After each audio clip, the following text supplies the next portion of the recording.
تو شروع کرتے ہیں۔ اس کی بیوی۔ وہ دونوں تیسری منزل کے ایک کمرے میں تھے۔ یہ چھوٹا سا کمرہ اپنی ہلکی نیلی روشنی کے ساتھ باہر سے یوں دکھائی دیتا گویا ٹرین کا کوئی ٹھنڈا ڈبہ ہے، جس طرح ریلوے والے گرمی کے موسم میں فردوں سیمی یا خواب سیمی وغیرہ شاعرانہ نام رکھ کر بعض خاص گاڑیوں میں جوڑ دیتے ہیں۔ بارشوں کا زمانہ قریب ختم ہو چکا تھا۔ مکانوں میں بسنے والی مخلوق نے پسینے، بدبو اور گھٹن سے نجات پائی تھی۔ فضا میں خصوصاً رات کے وقت خنکی ہونے لگی تھی۔ ہاں، جب کوئی بڑا سا کالے رنگ کا پتنگا اپنی تیز بھنبھناہٹ کے ساتھ اندھادھند کسی برقی کمکمے کے چکر کاٹنے لگتا تو ظاہر ہو جاتا کہ برکھا روت ابھی گئی نہیں۔ نجمہ بھی ٹھیک اسی طرح سیدھی مانگ نکالا کرتی۔ نوجوان نے کہا، مگر کبھی کبھی وہ گدی تک مانگ لے جاتی ہے۔ یہ طریقہ اس نے ایک بنگالن سے سیکھا تھا۔ نسرین چپ رہی، نظریں فرشی سنگار میز کے آئینے پر جمائے جس میں اسے اپنا دھندلا نیلگوں عکس دکھائی دے رہا تھا۔ وہ بالوں میں کنگھی کرتی رہی، جیسا کہ سونے سے پہلے بعض عورتوں کی عادت ہوتی ہے۔ نوجوان اس کے پاس ہی چاندنی پر کونیوں کے بل اوندھا لیٹا ہوا تھا۔ یوں لیٹنے سے اس کی سفید سلک کی قمیص اور خاکی زین کی پتلون میں جا بجا سلوٹیں پڑ گئی تھیں۔ اس نے چند لمحے جواب کا انتظار کیا اور پھر کہنا شروع کیا، کبھی کبھی نجمی اپنے دائنی کان کے پاس سے اپنے بھورے بالوں کی ایک لٹ نکال کر لام دل سا بنا لیا کرتی جو اس کے سرخ و سفید بھرے گال پر بہت بھلا لگتا۔ نسرین کے چہرے پر خفیف سی اضمحلال کی سی کیفیت پیدا ہوئی، مگر زبان سے اب بھی اس نے کچھ نہ کہا۔ وہ سوچ رہی تھی کہ کیسا مرد ہے جس کے پاس بات کرنے کو بیوی کے سوا اور کوئی موضوع ہی نہیں۔ وہ 2 گھنٹے سے برابر اسی عورت کا ذکر سنے جا رہی تھی جو اب دنیا میں موجود نہ تھی۔ ان 2 گھنٹوں میں وہ اس نوجوان کی ازدواجی زندگی کے تمام اہم واقعات اور اس کی مرحوم بیوی کی بہت سی عادتوں اور خصلتوں سے واقف ہو چکی تھی۔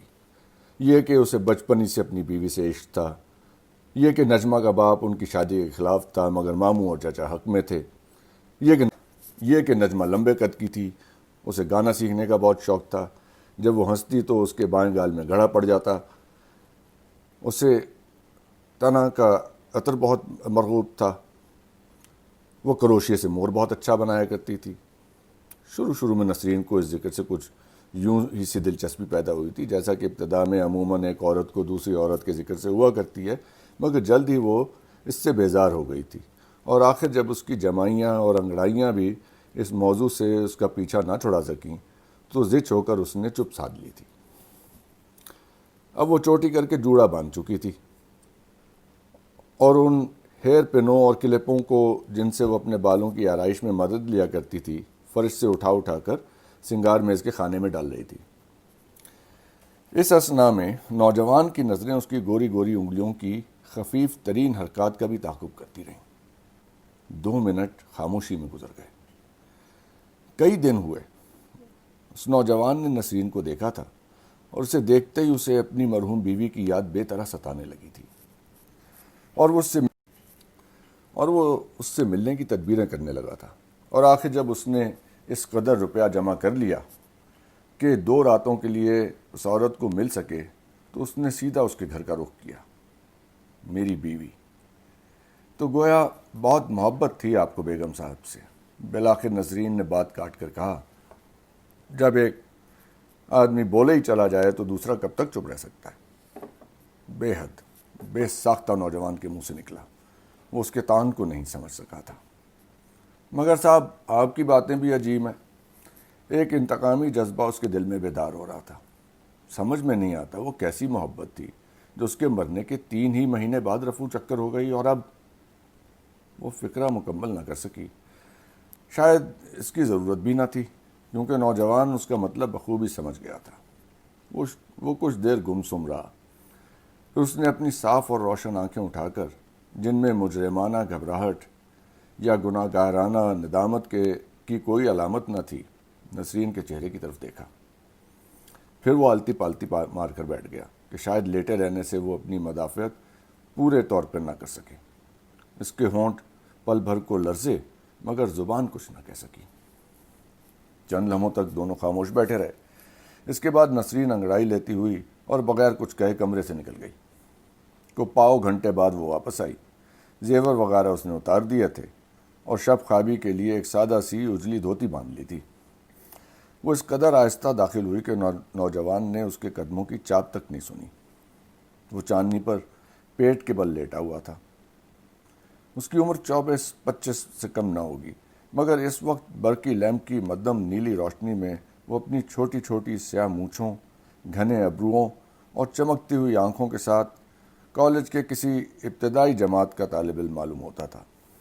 اس کے سامنے چاندنی پر مٹر کے دانے کے برابر ایک سیاہ پتنگا چت پڑا تھا جو شاید برقی کمکمے سے ٹکرا کر نیچے آ رہا تھا۔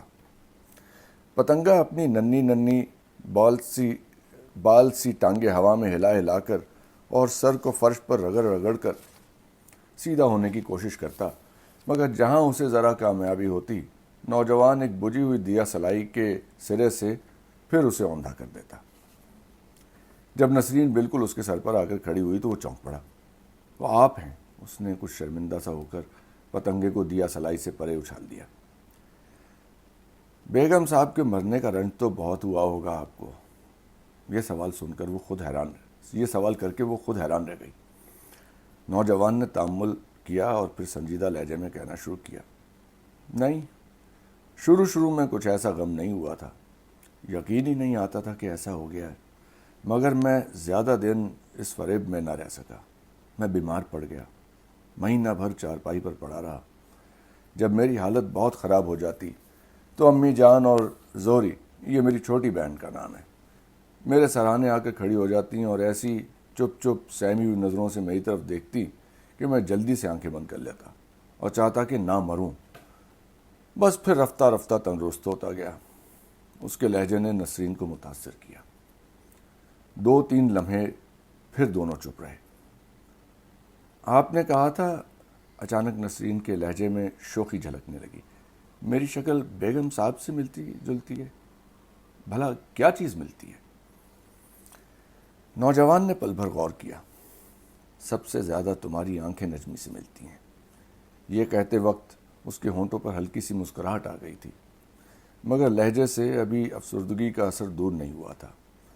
ویسی ہی سیاہ اور گہری، دوسرے نمبر پر تھوڑی، ویسی ہی پتلی، اور تیسرے نمبر پر چلیے ہٹیے، بنائیے نہیں، تمہارے بال، تمہاری گردن۔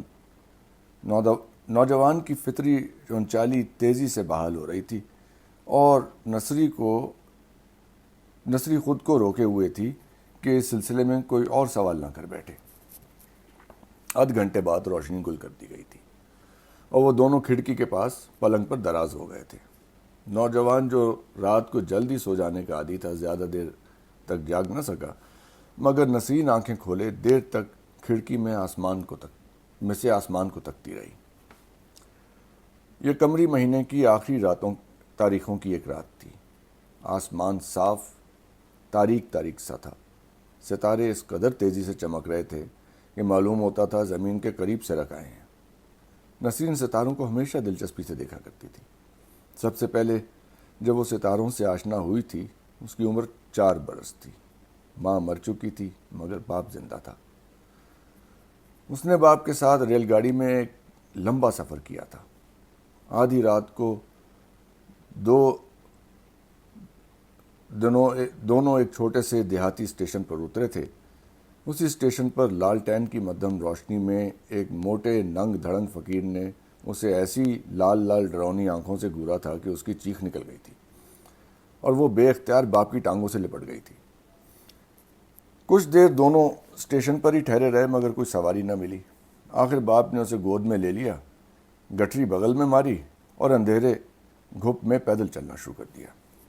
یہ سفر بھی بہت لمبا تھا مگر اس کی سہمی ہوئی نظروں نے جلد ہی ستاروں کو ڈھونڈ نکالا تھا۔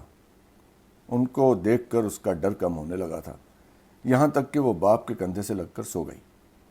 آنکھ کھلی تو خود کو ایک اجنبی عورت کے گھر پایا۔ وہ کئی دن تک روتی بلکتی رہی مگر باپ کی صورت دیکھنا اسے پھر کبھی نصیب نہ ہوا۔ صبح کو نسرین کی آنکھ کھلی تو سورج خاصا نکل آیا تھا۔ اٹھتے ہی سب سے پہلے اسے جو احساس ہوا یہ تھا کہ نوجوان اس کے بستر پر موجود نہیں۔ اس نے سوچا غسل خانے میں ہوگا اور وہ کھلے کھلے بستر پر کروٹیں بدلنے لگی۔ جب پاؤ گھنٹہ گزر گیا اور نوجوان کہیں نظر نہ آیا تو اسے الجھن ہونے لگی۔ شمن جھاڑو کے لیے کمرے میں آیا تو اس نے پوچھا، وہ رات والے بابو کہاں ہیں؟ چلے گئے۔ چلے گئے؟ اس نے تعجب سے پوچھا۔ جی ہاں، صبح ہی صبح ہم سب سو رہے تھے، دروازہ بھی تو کھلا ہی چھوڑ گئے ہیں۔ ویسے تو سب خیریت ہے نا؟ بے ساختہ اس کے منہ سے نکل گیا۔ جی سب خیریت ہے۔ شمن اس کا مطلب فوراً سمجھ گیا تھا۔ میں نے اٹھتے ہی سب دیکھ بھال لیا تھا۔ اپنے شعبے کے گھٹیا پن پر اسے شرم آ گئی، مگر دوسرے ہی لمحے اس خیال نے اس پر تسلط جما لیا کہ وہ نوجوان چلا کیوں گیا۔ اس نے سوچا رات اسے میرا تانا برا لگا، وہ بڑا حساس تھا۔ اوپر سے ہنستا بولتا رہا اور صبح ہوتے ہی چل دیا۔ منہ ہاتھ دھو کر نیچے پھوپھی کے پاس جانے کو تھی کہ اچانک کسی کے جلد جلد سیڑھیاں چڑھنے کی آواز آئی۔ نوجوان گیا نہیں تھا، وہ رومال میں کچھ باندھے لیے آ رہا تھا۔ معاف کرنا، اس نے اپنے پھولے ہوئے سانس پر قابو پانے کی کوشش کرتے ہوئے کہا، میں تمہیں بتائے بغیر ہی چلا گیا، میں نے جگانا مناسب نہیں سمجھا۔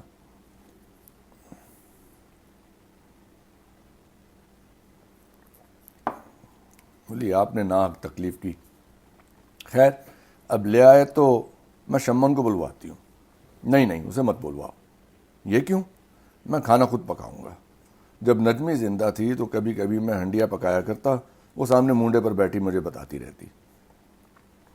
یہ ہمارا شمن بھی بہت ہوشیار ہے، نسرین نے کہا، ایسا پکاتا ہے کہ زبان چٹخارے لیتی رہ جاتی ہے۔ نہیں صاحب، نوجوان نے قطعی فیصلہ کرتے ہوئے کہا، نجمی کچنار ایک خاص ترکیب سے پکایا کرتی تھی، وہ ترکیب یا تو وہ جانتی تھی یا میں جانتا ہوں۔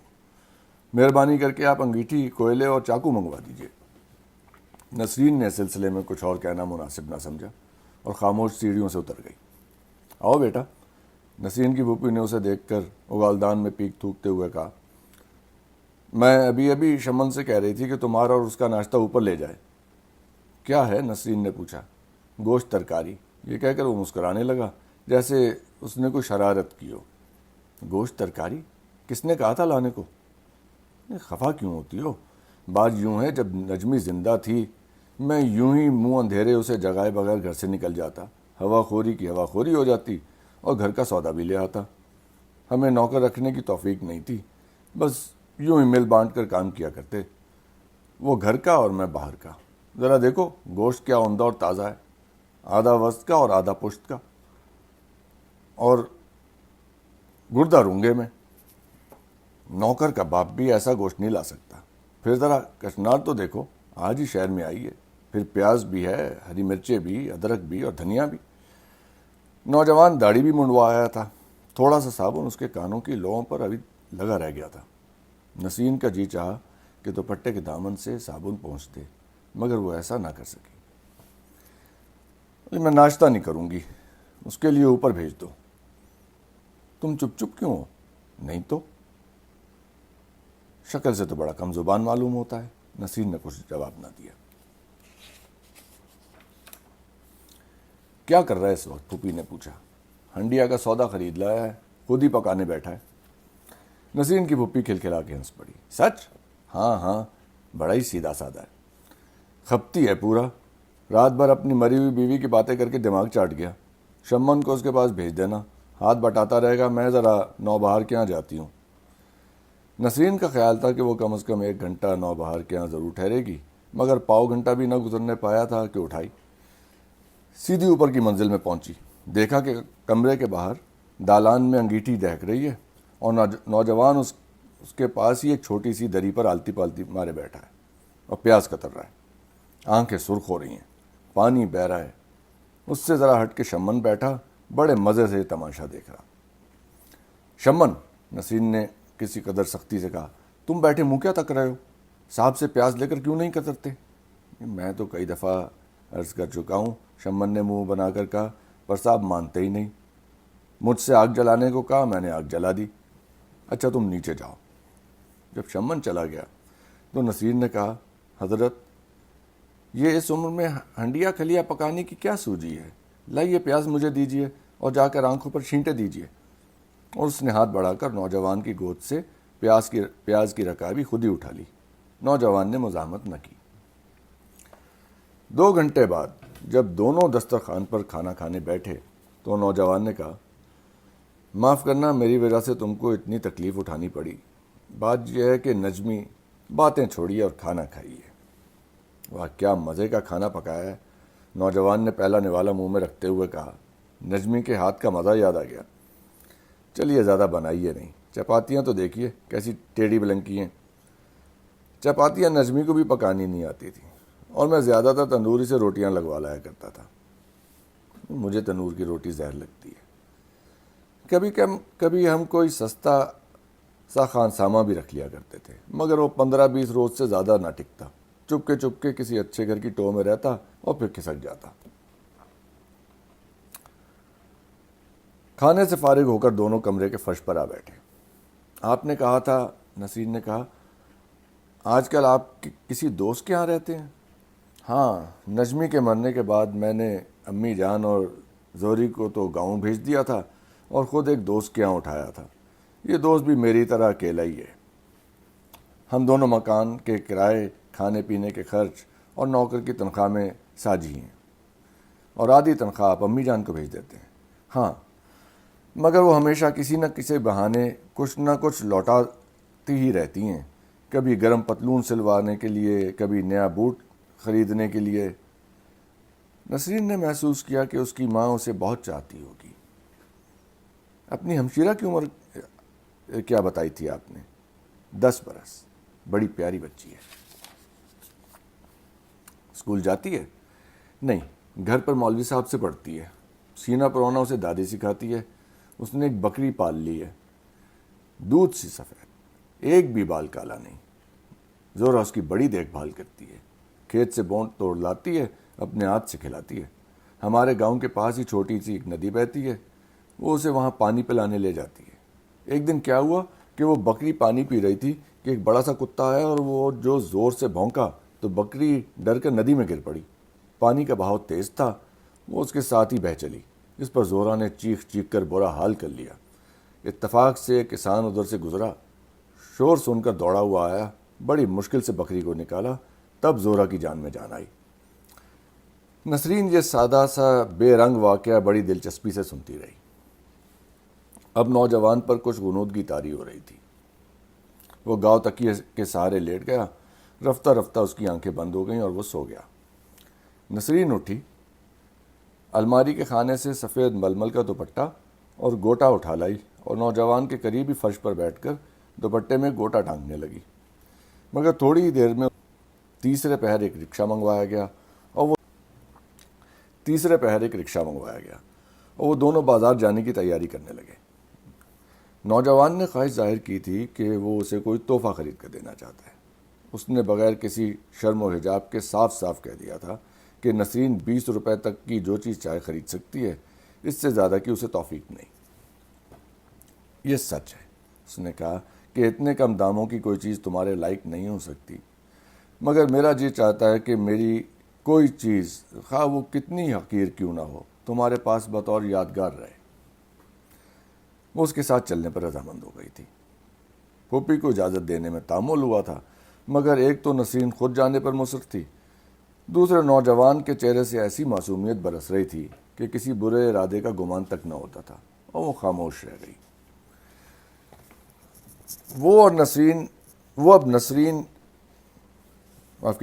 اب نسرین نیلے رنگ کا برقع اوڑھے نوجوان کے پہلو میں رکشے میں بیٹھی تھی۔ شہر کی کھلی سڑکوں پر ہزاروں عورتوں، مردوں کے بہتے ہوئے ہجوم میں یہ جوڑا بھی تھا۔ اسے دیکھ کر کسی کو یہ سوچنے تک کی پرواہ نہ تھی کہ ان کا رشتہ زن و شوہر کے سوا اور بھی کچھ ہو سکتا ہے۔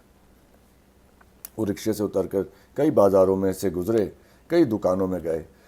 جب وہ سڑک پر چلی تو وہ اس کے آگے پیچھے راستہ صاف کرتا، اسے آنے جانے والی گاڑیوں، موٹروں اور ہجوم کی کمپیل سے بچاتا، یوں اپنی حفاظت میں لے جاتا، گویا وہ کوئی بہت مقدس چیز ہے جس کا دامن تک کسی سے چھو جانا اسے گوارا نہیں۔ جب وہ کسی دکان میں داخل ہوتے تو اس کی فرمائش کی چیزیں دکاندار سے منگوا کر ایسی تکریم سے پیش کرتا کہ دیکھنے والے یہ محسوس کیے بغیر نہ رہ سکتے کہ یہ کوئی نیا جوڑا ہے اور یہ کہ شوہر بیوی سے کمال عشق رکھتا ہے۔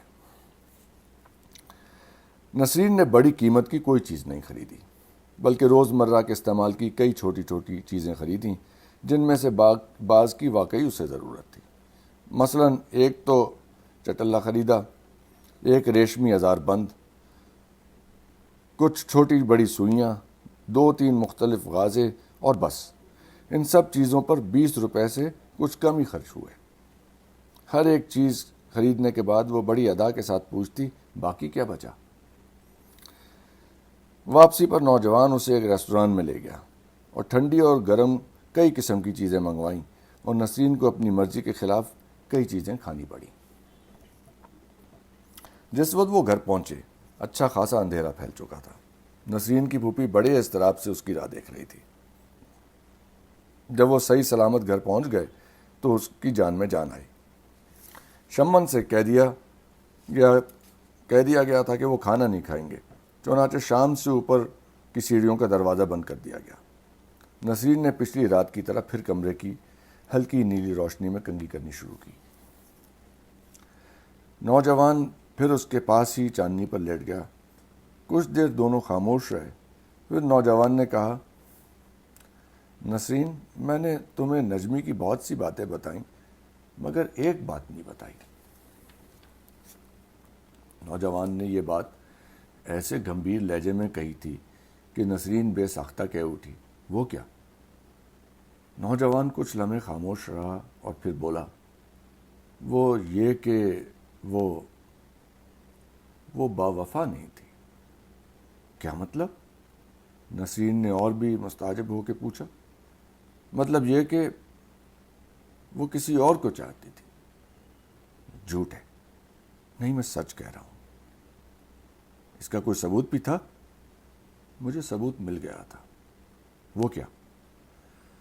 نوجوان لمحے بھر کے لیے خاموش رہا، پھر بولا، اس کے خط۔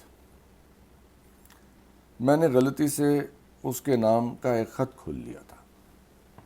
یہ کہتے کہتے نوجوان ایک دم سخت افسردہ ہو گیا اور اس نے گردن جھکا لی۔ اور تم پھر بھی اسے چاہتے رہے؟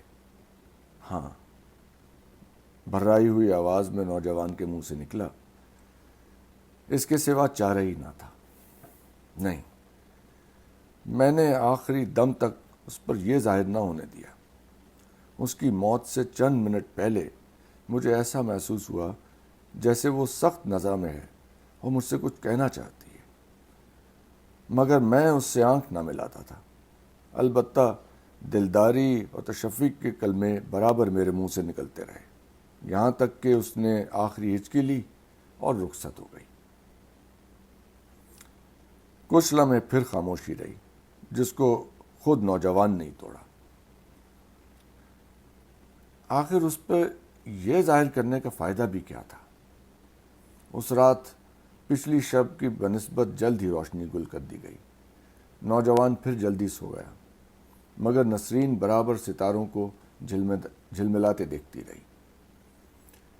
پچھلے پہر اچانک نوجوان نے سوتے میں سسکی لی اور پھر تیز تیز سانس لینے شروع کر دیے۔